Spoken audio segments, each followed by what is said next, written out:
नमस्कार, मी जिल्हा परिषद नावेखाडी या शाळेची शिक्षिका आहे आणि मी या लॅबविषयी मॅडमला माहिती दिलेली आहे। तर तो बघा खूप हळूहळू करतोय किंवा ह्याला खूप जास्त वर्ष लागतात, तर हा बरोबर त्या सेकंडनी फिरणार आहे। म्हणजे इथे बघा दिले ओरिजिनल टाइम दिलेला आहे, जसं 365 डेज लागतात अर्थला फिरण्यासाठी, एक सनच्या चक्कर मारण्यासाठी। मग त्याचं त्यांनी 8.12 सेकंड्स अशामध्ये कन्वर्शन करून ते त्यांनी दाखवलेलं आहे। हा इंटिरियर भाग दाखवलेला आहे सूर्याचा, म्हणजे सूर्याच्या आत काय काय असतं, मग त्याच्यात त्यांनी ते दाखवलेलं आहे। ते वेगवेगळे झोन्स आहेत ना, याच्यामध्ये त्यांनी दाखवलेलं आहे। हा आता चंद्र दाखवला आहे ग्लोईंग मून, जसं आता हा कलर तुम्हाला दिसतोय हा असा, म्हणजे ह्याचा काही उपयोग नसतो पण त्यांनी केलेला आहे तसा। आणि हा आपला ग्लोब आहे जो नॉर्मल असतो तो। आणि इथे त्यांनी दाखवलेलं हे कॉन्स्टलेशन्स आहेत, जे आपण म्हणतो ना स्कॉर्पिओ तारा वगैरे जे कॉन्स्टलेशन्स असतात, तर हे त्यांनी दाखवलेलं आहे की म्हणजे हा स्पेसमध्ये तुम्हाला कोणकोणते कॉन्स्टलेशन्स दिसतील।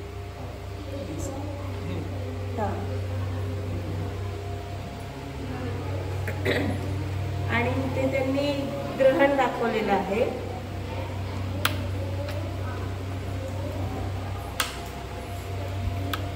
हे लाईट बंद दाखवलेलं आहे। आता इथे लाईट येत नाहीये, म्हणजे आता हा पुढे पुढे गेला ना तर इथून आपण बघायचं आहे। बघा इकडे म्हणजे चंद्रग्रहण कसा दिसतो इथून तुम्हाला दिसेल, मागे मागे असेल तेव्हा तो पूर्ण बंद होईल, मग पुढे पुढे गेल्यावर तुम्हाला रिंग दिसेल।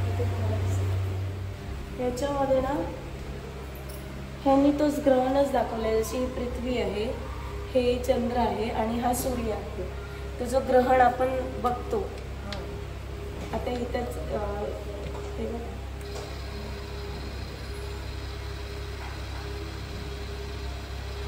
म्हणजे आता हे ग्रहण म्हणजे आता सूर्य चंद्र आणि मग हे, तर हा कोणता ग्रहण आहे।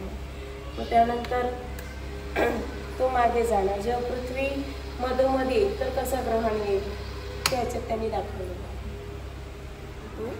जे की ते लोक सायंटिस्ट लोक यूज करतात हे बघण्यासाठी की तारा पृथ्वीपासून तारा ॲक्च्युली कोणत्या ह्याला आहे। जर आपण ह्याच्यामध्ये बघितलं, आता हे बघा इथे हे लाईट्स ऑफ कर इकडची, याच्यामध्ये आहे ना आपल्याला ॲक्च्युली एक्झॅक्ट पोझिशन दिसत नसते, मग ही ती मेथड यूज करतात ज्याने ते त्या मेथडने आपल्याला कळतं की त्या ताऱ्याची, हा तारा आहे तर त्या ताऱ्याची एक्झॅक्ट पोझिशन काय असेल। जसं आता ही सोर्स ऑफ लाईट दिलेली आहे त्यांनी, तुमचा मोबाईल जरा होता, आता इथे 2 लाईट दिलेले आहेत।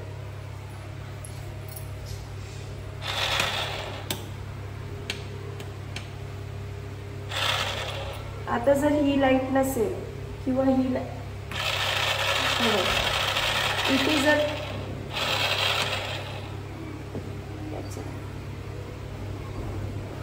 नावं दिलेत की त्यांचा शेप कसा असतो, हे कसं असतं। आता हा स्कॉर्पिओ आहे, हा ओरियन स्टार आहे, तर इथे वेगवेगळे दिसतात, ते वेगवेगळे कॉन्स्टलेशन्स दाखवलेले, म्हणजे तुम्हाला पृथ्वीच्या कोणत्या भागामध्ये कोणकोणते कॉन्स्टलेशन्स दिसतील हे दाखवलेलं आहे त्याच्यात।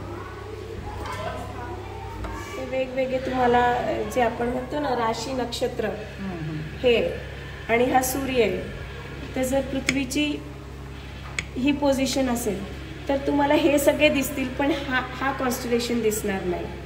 म्हणून बघा हे दिसणार, आता इथे आलं ना, म्हणजे ह्या पृथ्वीकडून हे सगळे दिसतील पण हे दिसणार नाही।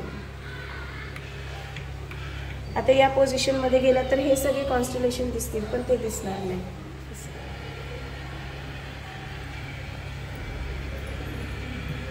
हे बघा इथे आता हा सप्टेंबर महिना आहे, सप्टेंबर महिन्याची 10 तारीख आहे, तर सप्टेंबर महिन्याची 10 तारखेला तुम्हाला रात्री 12 वाजता कोणकोणते कॉन्स्टलेशन दिसतील ते इकडे आहे।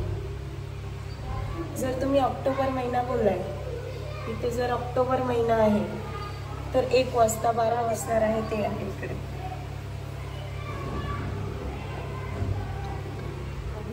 म्हणजे आपण बोलतो ना की डिग्री, आपण त्याला काय म्हणतो अक्षांश आणि वृत्त, त्याला हे 15 डिग्री असते. मग 30 डिग्री हे असं, हे 45 डिग्री असं, 60 डिग्री असं. मग हे पूर्ण ज्याला आपण लॉन्जिट्यूड लॅटिट्यूड म्हणतो हे ते डिग्री वाईज त्यांनी दाखवलेलं आहे.